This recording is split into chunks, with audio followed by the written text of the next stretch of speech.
So there's a music reviewing channel by the name of Rocked, where his most recognized series is Regretting the Past, which is basically a series where it looks back at old albums and tells how we should regret them due to how bad they were. I do like the series overall, but I am open-minded enough to find my own issues with some of the videos within it, and that's what we'll be doing today by going through a couple of videos from Regretting the Past. First, we're going to be covering his review of Results May Vary by Limp Bizkit. Well then, you're definitely not covering this just because he's talking bad about Limp Bizkit. No, not at all. What can I say, my fanboyness is overpowering. So for those who don't know, Limp Bizkit is a nu metal band from Jacksonville, Florida, who began their music career with their debut album $3 Bill Y'all. Here, Rocked is reviewing their fourth studio album, Results May Vary, which is universally considered to be their absolute worst album to date. I, however, consider it my favorite Limp Bizkit album, but that's not to say that I think the album is absolutely perfect or that I think it doesn't have any problems whatsoever. While I do think that Rocked did a decent job at reviewing Results May Vary despite my disagreements, I do think that there are some points in the video that were a little off, so without further ado, let's begin. I want to understand why it's called Minecraft.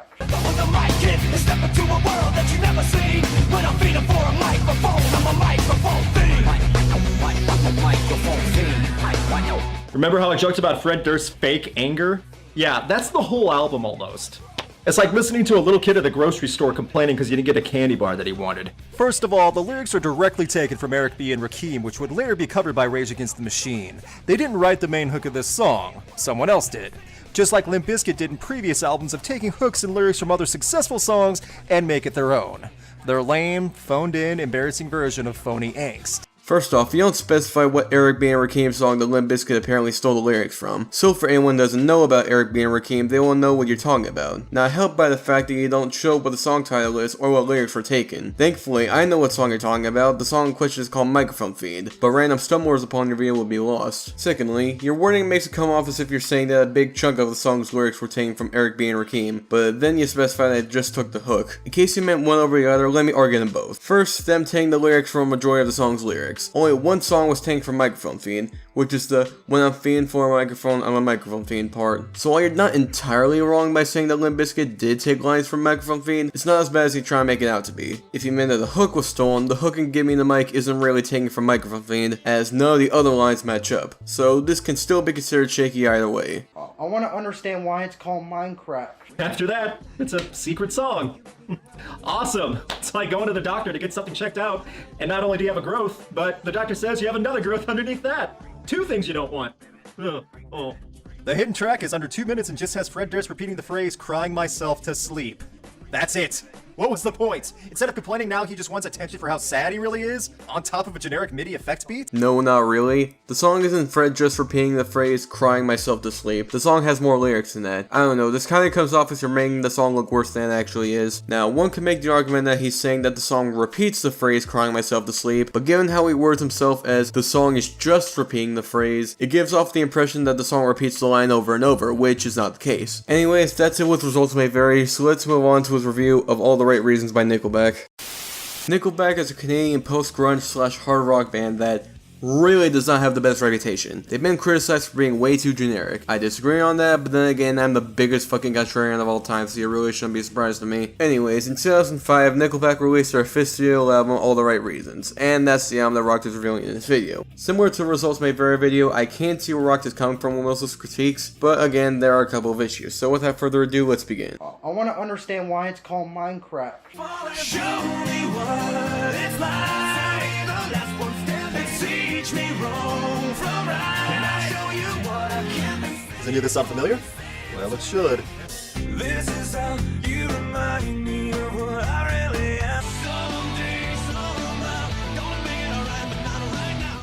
While lyrically this song has more substance, this goes beyond lazy for the music.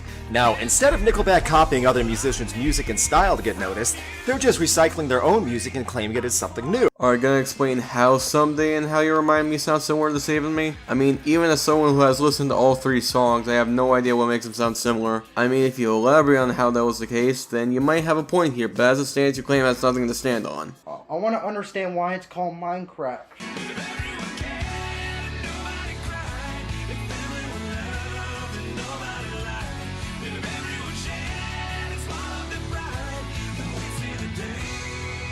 Listen, I'm all for an inspirational song with a message, but this song is written horribly. If everyone cared, then no one would ever die, so existence would be put on a pause forever so long as we all care, like in those Care Bear cartoons. You're kinda misunderstanding the line just a wee bit. The actual line from the song is, if everyone cared then nobody cried, if everyone loved then nobody lied, if everyone shared and swallowed their pride then we'd see the day where nobody died. Notice how he says, then we'd see the day that nobody died. He doesn't imply in the song that nobody would ever die, but is instead just saying that if everyone cared there would be a day where nobody died. And just to pad the runtime, let's move on to his review of Scars and Souvenirs, the third studio album by Canadian rock band Theory of a Dead Man. Thanks Wikipedia. Anyways, that's all you need to know, so let's begin this bullshit. I want to understand why it's called Minecraft.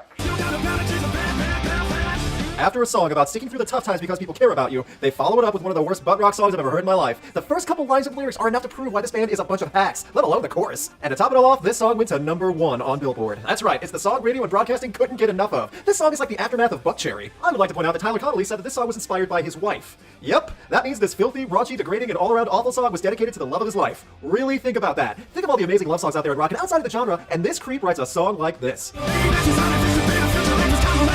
I can't even focus on one element. Everything is awful. It's just an abomination of rock and love songs and eardrums and the human race. How did this go to #1? The Bad Touch by the Bloodhound Gang was more romantic and better crafted. I still can't get over that. Bad Girlfriend was meant as a love song to the man's wife. Except, no, not really. From what I could gather, Bad Girlfriend is more of a telling about how Taro met his wife, not necessarily a love letter as he so put it. If there actually is evidence that this song is supposed to be a straight up love letter to his wife, I would like to see it, since they don't show anything on screen to support this. On top of that, some of your audience may not even heard this album before, and also this can't come off as you being dishonest. Not saying that was your intent, but with the way you failed to show that this is the case when even doing the slight bit of research proves you wrong, then this conclusion could theoretically be made. And that's all I have to say. This has been Slayer, signing out.